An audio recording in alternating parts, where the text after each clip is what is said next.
looking back, if someone said, was there anything you missed in your career, it was the British Open. I never really thought about it playing. I kind of thought that I had the ability to win it, but I never did. I go to bed and sleep very well not having won, but certainly if there was one thing, I'd love to have won a British Open without playing.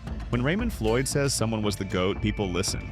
He was the Iceman, Dare, a four-time major champion who won on 4 different decades. Floyd was not a man who offered praise lightly. His respect was earned in the crucible of competition through defeat and high-stakes pressure.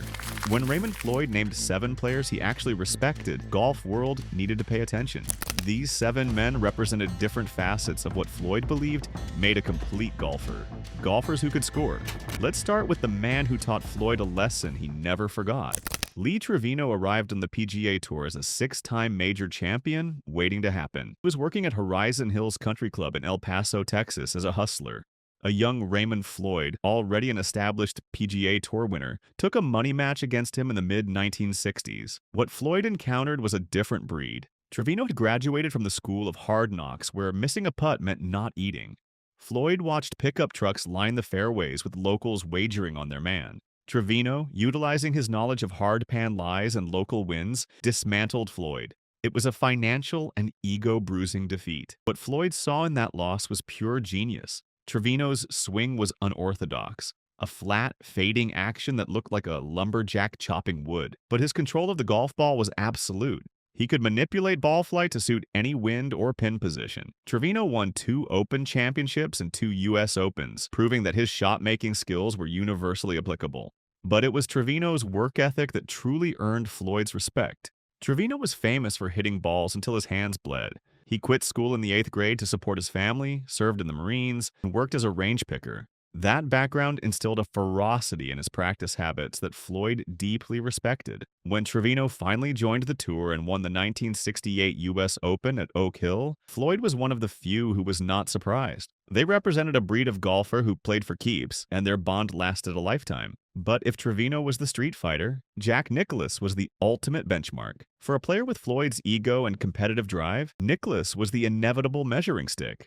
Floyd cited Nicklaus as the definition of competition and absolute mental toughness. Nicklaus finished second in major championships 19 times. Floyd himself finished runner-up in majors 5 times, often finding Nicklaus in his path. This shared space at the pinnacle allowed Floyd to observe Nicklaus's psychology up close. In The Elements of Scoring, Floyd discussed the art of winning when not playing one's best. He pointed to Nicklaus as the master. Nicklaus could manage his way around a course with a B game better than anyone else could with their best stuff. This management is what Floyd called mental toughness. Floyd saw Nicklaus as the steeliest competitor to ever wield, a club, a man who would never give up, never let an opponent into his head. The relationship between Floyd and Nicklaus is perhaps best encapsulated in 1986. In April, a 46-year-old Jack Nicklaus won his 6th green jacket, shooting a back 930. Just months later, a 43-year-old Raymond Floyd became the oldest U.S. Open champion. Nicklaus's victory ignited a competitive fire in Floyd. Seeing his contemporary defy age validated Floyd's belief that he could still compete at the highest level. Another layer of their connection is historical. In 1965, Nicklaus set a master scoring record of 271. That record stood for 11 years until Raymond Floyd matched it in 1976. Floyd's 1976 Masters performance was a clinic in front-running, similar to Nicklaus's 1965 dominance. By matching the benchmark, Floyd etched his name alongside Nicklaus in the annals of Augusta National, cementing a mutual respect based on shared historical achievement. Tom Watson was different. With Watson, Floyd admired the brilliant mind and competitive fire. While Watson is known for his ball striking and dominance in the British Open, Floyd recognized something deeper. He saw in Watson a mirror of his own intensity, but sharpened by intellectual engagement with the game's variables.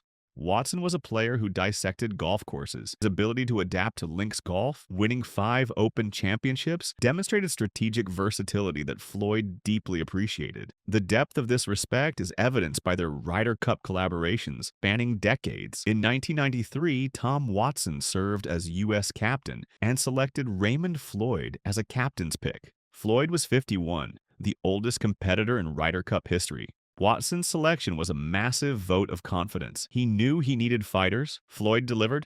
The U.S. team won the cup. Decades later, when Watson returned as captain for the 2014 Ryder Cup, he selected Floyd as his vice captain. This decision underscores the mutual reliance between them. Watson sought to instill old-school discipline into a younger generation of players, turning to Floyd to be his enforcer and strategist. Media reports described the leadership team as gruff, blunt, and fire and brimstone. They were both fierce competitors who believed in a hardened approach. Floyd respected Watson because Watson never softened. Even in his 60s, Watson remained a relentless competitor. For Floyd, Watson was the proof the competitive mind does not age. Here's where Floyd's respect takes a different turn. Fred Couples was not a peer like Nicklaus or Trevino. Couples was the student. In contrast to the peer-to-peer respect Floyd held for Nicklaus and Trevino, his relationship with Fred Couples was paternal. Floyd acted as a mentor to Couples. Couples, known for his laid-back boom-boom persona and effortless power, was temperamentally the opposite of the intense, staring Floyd. Yet Floyd saw the immense talent in Couples and took it upon himself to guide the younger star. Couples has famously stated that it was always Raymond Floyd when asked who he'd turn to for advice on playing Augusta National. Couples also noted a lesson passed down from Floyd. Easy shots are hard, and hard shots are easy.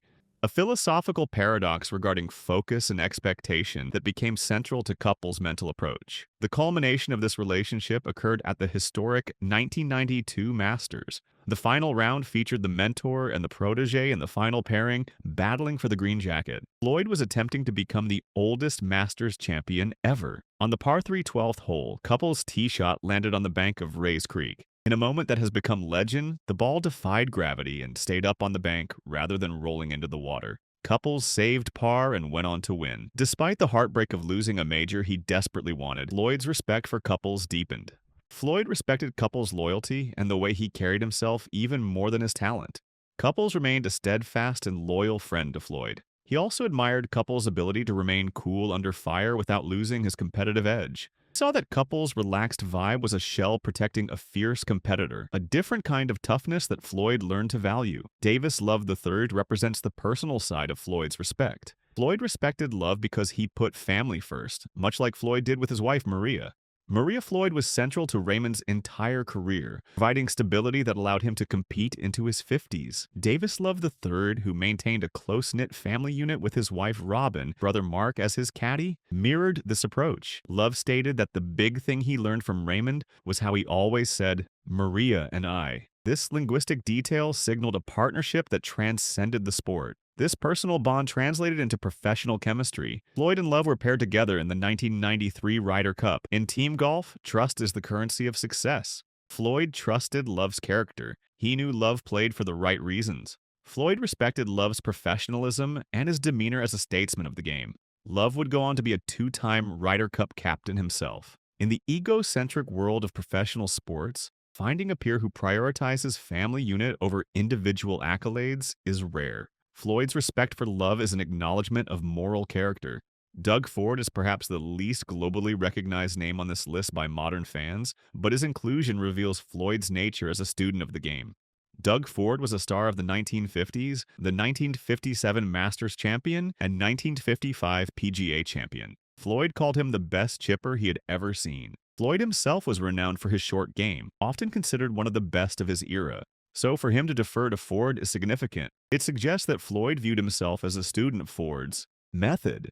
Floyd detailed exactly why he respected Ford's chipping. One thing Doug did was get the ball onto the green and rolling right away, keeping it as low as possible. This technical preference, low running chips, became a staple of Floyd's own game. By citing Ford, Floyd acknowledges his lineage. Floyd turned pro in 1961 and won his first major in 1963. He caught the tail end of the careers of players like Ford. Respecting Ford shows Floyd's appreciation for the generation that preceded him, the men who played on slower greens with balata balls, necessitating a ground game strategy that is largely lost in the modern era. Floyd's respect for Ford is a bridge to the pre-television age of golf, acknowledging that the foundational skills of scoring were perfected long before the modern power game took over. Finally, there is Seve Ballesteros, and Seve was different from all the rest. The relationship between Raymond Floyd and Seve Ballesteros was the most volatile of the seven. It was a respect born of friction. They were arguably the two fiercest competitors of their respective continents. Floyd, the American grinder, Seve, the European artist and warrior. They famously clashed, yet Floyd respected Seve's killer instinct, a trait Floyd valued above almost all others. Two specific incidents highlight the intensity of their rivalry, often occurring within the pressure cooker of the Ryder Cup. The 1991 Ryder Cup at Kiowa Island, dubbed the War on the Shore, was the peak of this tension. During a match, Seve reportedly developed a cough that only manifested when the Americans, specifically Floyd, were hitting. Psychological warfare was typical of Seve. It was gamesmanship designed to disrupt, to frustrate, to get inside the mind of an opponent. Floyd, never one to back down, approached Seve and famously said, "I heard you had a cough yesterday. Won't be having one at all today." Remarkably, the cough disappeared. While this incident enraged many Americans, Floyd secretly respected it. He recognized that Seve was willing to do anything to win.